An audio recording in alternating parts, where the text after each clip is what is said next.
At every significant moment in recorded history, every war, every revolution, every coronation, every Olympic podium, you'll find the same object at the center of it.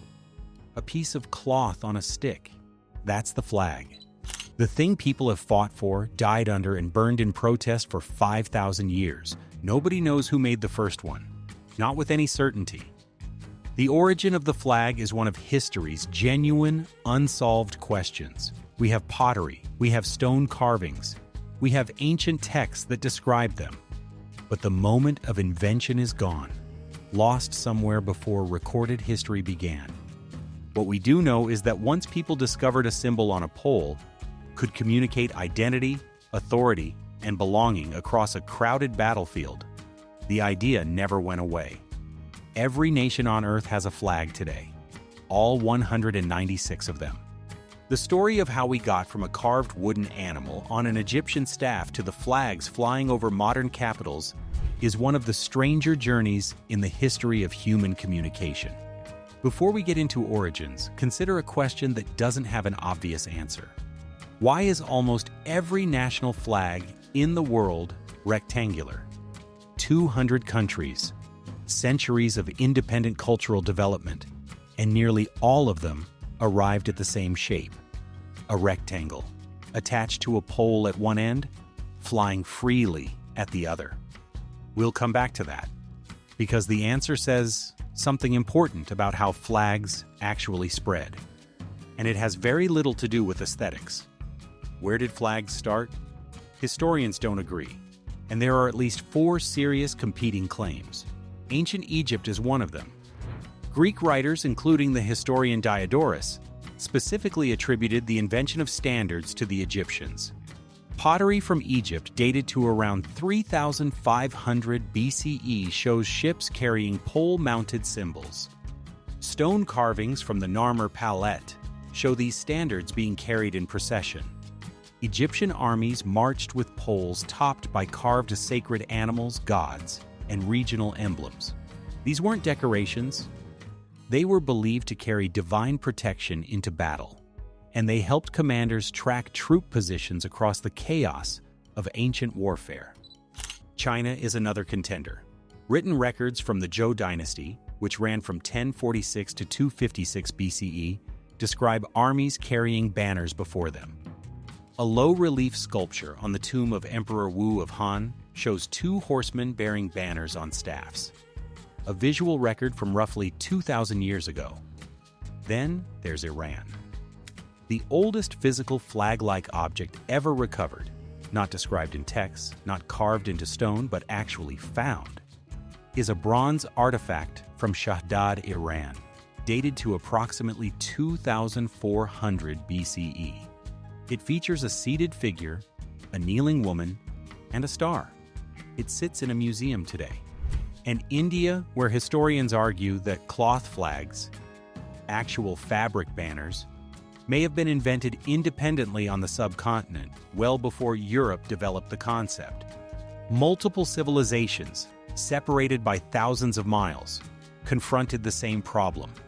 How do you mark who you are, where you stand, and who to fight for when everything around you is noise and dust and blood? They arrived at the same answer: a symbol raised high. For most of early history, flags weren't cloth at all. Historians use the word Vexillology to describe these early objects. Flag-like, serving the same purpose, but built from carved animals, shaped metal, and animal parts mounted on poles and carried into battle or ceremony. The Egyptians used standards topped with sacred animals and the symbols of their gods. The Romans used the aquila, a bronze or silver eagle mounted on a staff, carried at the front of every legion. That eagle was not a decoration. It was treated as sacred. If a legion lost its aquila in battle, if the enemy captured it, the disgrace was severe enough that the entire unit could be disbanded. The eagle didn't just represent the legion, it was the legion. The Romans also used something closer to a cloth flag called a vexillum. Square banners hung from a horizontal crossbar showing the legion's number and symbols. The word vexillum is where we get the modern term vexillology, the study of flags. The Latin root connects a 2,000-year-old piece of military cloth directly to a 21st century academic discipline. The Romans also carried a standard called the Draco, the dragon. It was a lance fitted with a silver dragon's head, open at the mouth, with a body of colorful silk trailing behind it. When wind blew through the jaws, the silk body inflated. In a strong wind, it moved like a living creature. Some versions apparently contained a device that produced a shrill whistling sound. The Romans borrowed the design from the Parthians after encountering them in battle, and it spread through the legions. The Draco was built to frighten enemy soldiers. It was also, in functional terms, the earliest known windsock. The transition from carved pole standards to recognizable flags depended on one invention: silk. China had it first. The Zhou dynasty's military banners were silk, different colors assigned to different elements: red for fire, yellow for earth, white for metal, black for water, blue-green for wood, light, strong, visible at distance, and capable of catching a gentle breeze and holding a shape. The dragon banner, one of the most persistent symbols in flag history, first appeared in China around 200 BCE. Silk moved west along the Silk Road, and with it came the concept of cloth attached to a pole. Historians believe it was the Saracens, the Muslim forces of the medieval Near East, who first used what we would recognize as a modern flag: rectangular cloth attached vertically to a pole at one side, flying freely at the other. The idea moved slowly into Europe. Cloth flags didn't become widespread in the Western world until around the 9th century CE. Before then, carved eagles and inflated silk dragons were the standard. The simple fabric flag traveled east to west, carried through trade and conflict. Islamic tradition had specific prohibitions against figurative art, against representing living beings in decoration. The flags that traveled west through the Muslim world tended toward plain colors and geometric patterns. Simple, bold, readable at a distance. That design logic, whether consciously adopted by others or independently rediscovered, would eventually become the foundation of what modern flag scholars consider good design. A flag has to be readable at distance, in wind, in poor light, in the middle of a crisis. The people who worked this out first weren't designers. They were soldiers. By the Middle Ages, flags had developed from military tools into something closer to a language. The rise of heraldry, the system of symbols and colors used to identify noble families across Europe, gave flags their first formal grammar. Colors meant specific things. Shapes meant specific things. A particular combination could tell a soldier, at a glance on a medieval battlefield, not just which army he was looking at, but which family, which line of succession, which claim to the throne. In Europe, flags identified knights. In Japan, they identified samurai. In China, imperial generals had their own banner systems. Across cultures, the function was the same: visible personal identity in a world where armor made faces unrecognizable and armies blurred together in combat. The Crusades had a direct and lasting effect on the flags we fly today. In 1188, Philip II of France decreed a national cross design: a red cross on a white field. Around the same time, Henry II of England adopted a white cross on a red field. At some point, for reasons historians still can't explain, the colors were swapped. England ended up with the red cross on white, which became St. George's Cross. France ended up with the white cross on red, which became the Cross of St. Denis. That swap is the reason the English flag looks the way it does today. The black and white cross of the Teutonic Knights, still recognizable across European heraldry, also came out of the Crusades. At sea, flags were developing along a separate track. Maritime trade had relied on visual signals since at least the ancient Greeks, probably earlier. A ship on open water faces the same problem as an army on a battlefield. You need to communicate identity and intent at a distance, in conditions where a misread signal can be fatal. By the 13th century, the Italian maritime republics, Venice, Genoa, Pisa, were using distinct flags to identify their ships. By the 16th century, English and Scottish vessels were flying flags showing their country of origin. The sea is where the flag we recognize today, rectangular, simple, immediately readable, became standardized. On water, readability isn't a design preference, it's a matter of survival. Until the late 1700s, almost every flag in the world represented one of three things: a military unit, a royal family, or a religious institution. They were symbols of power, not of populations. 2 revolutions changed that.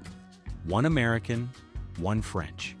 Historians describe the flags that came out of those revolutions as the first in history designed to represent a nation rather than its rulers. The United States adopted its first national flag in 1777, 13 stripes for the 13 original colonies, stars on a field of blue for the states, red assigned to strength and courage, white to purity and innocence, blue to justice and perseverance. Whether the founders actually attached those meanings to those colors, or whether the symbolism was rationalized later, is debatable. What isn't debatable is the intent. This was not the banner of a king. It was a symbol of a republic. The flag never stopped changing as the country grew. It has gone through 27 official versions as states were added, each time a new star joining the field. The 50-star version in use today dates to 1960. France went further. The tricolor, blue, white, and red, was officially adopted on the 20th of May, 1794. The design traces back a few years earlier to the Revolution itself, when Parisian citizens wearing cockades, small circular badges in the blue and red of Paris, began adding white to represent national unity. The Dutch flag influenced the design. It also uses red, white, and blue, arranged horizontally rather than vertically. The French reoriented the stripes. The tricolor was explicitly positioned as the antithesis of royal standards. The Encyclopedia Britannica described it as standing in symbolic opposition to the autocratic and clericalist royal standards of the past. When Napoleon's armies marched across Europe under this flag, they were carrying more than a national identity. They were carrying the argument that governments answer to citizens, not to dynasties or divine right. That argument proved durable. When Napoleon was defeated and the Bourbon monarchy was briefly restored, France's new king moved to replace the tricolor with the old royal white flag. The navy nearly mutinied. Ordinary citizens refused. Then in 1870, a Bourbon pretender named Henri was offered the French throne on one condition: that the tricolor be replaced with the royal white. France chose the flag. The monarchy was never restored. France has remained a republic. The tricolor held. Most of the world's national flags didn't originate in isolation. They were inspired by, and in some cases directly copied from, flags that already existed. Tracing those lineages is one of the more useful ways to make sense of how modern flags look. Start with the Netherlands. The Dutch tricolor, horizontal bands of red, white, and blue, is among the oldest continuously used tricolor designs in the world. It grew out of the Dutch revolt against Spanish rule, beginning in 1568. The original design used orange rather than red, in honor of William of Orange, but eventually settled on red. That Dutch flag influenced the French tricolor. The French tricolor, in turn, directly or through the spread of revolutionary ideas, influenced Italy, Romania, Chad, Ireland, Andorra, Luxembourg, and others. The visual similarities between those flags are not coincidence. They share a common origin.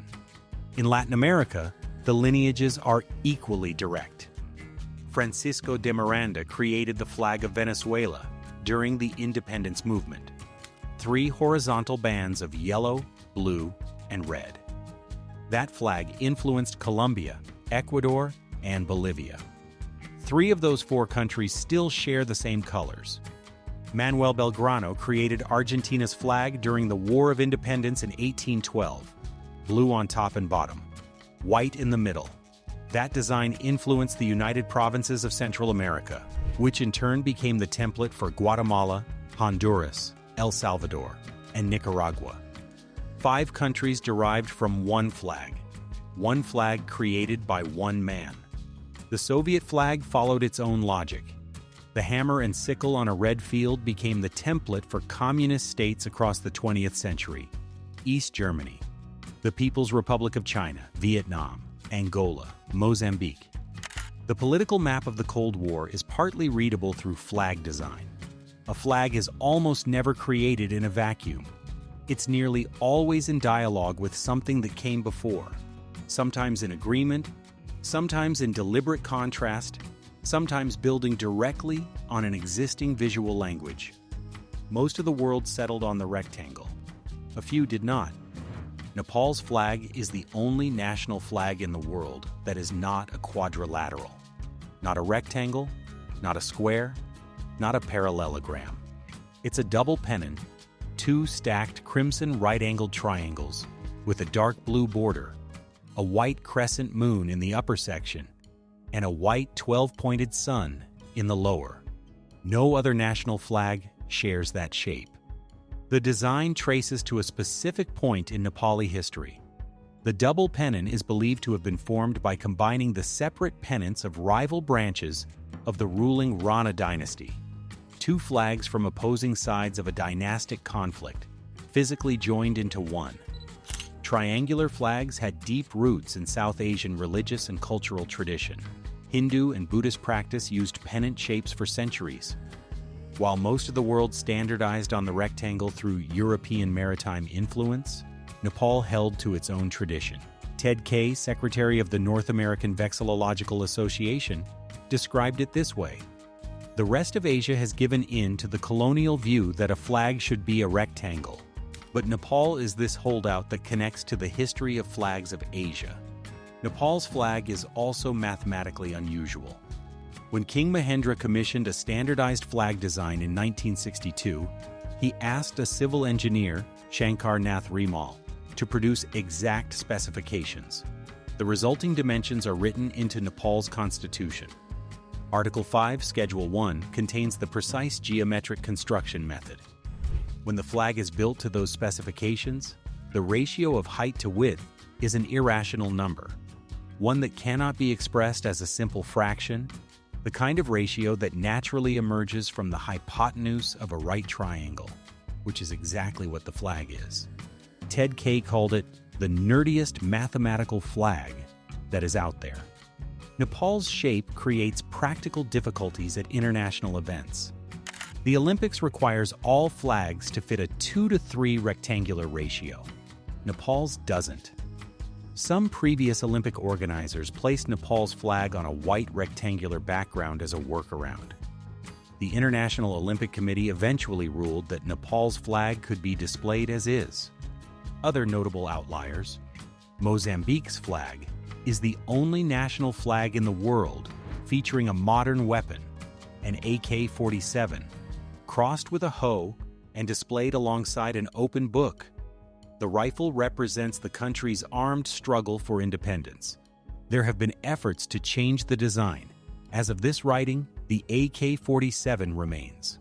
Saudi Arabia's flag is the only national flag where the primary visual element is written text, the Shahada, the Islamic declaration of faith, in Arabic calligraphy.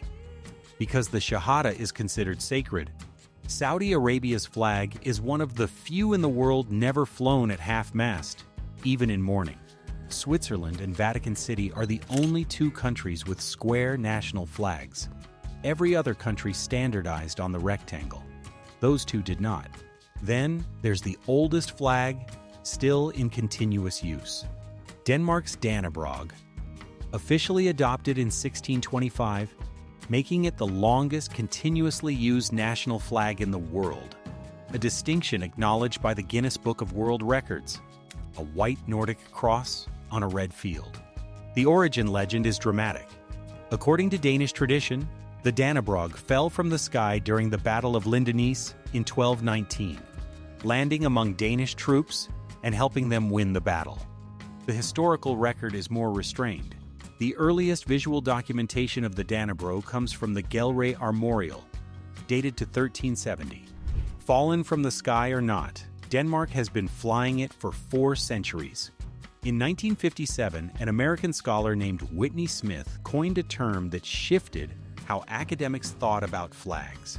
He called the field Vexillology, from the Latin vexillum, the Roman cavalry banner, and the Greek suffix meaning study.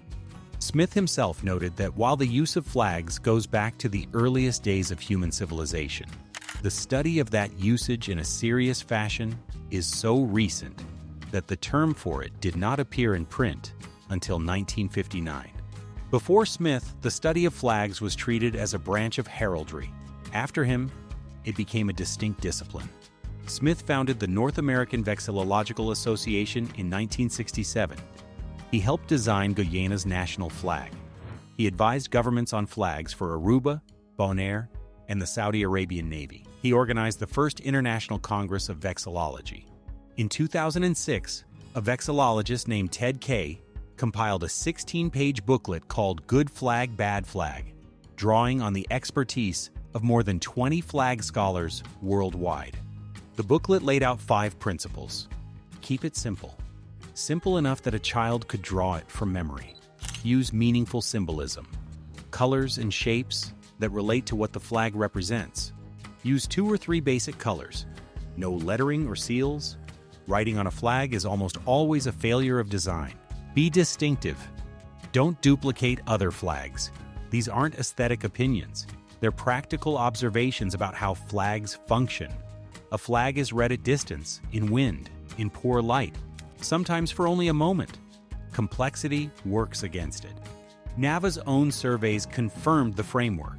Their design guidelines predicted the results of their American City Flag Survey with 89% accuracy.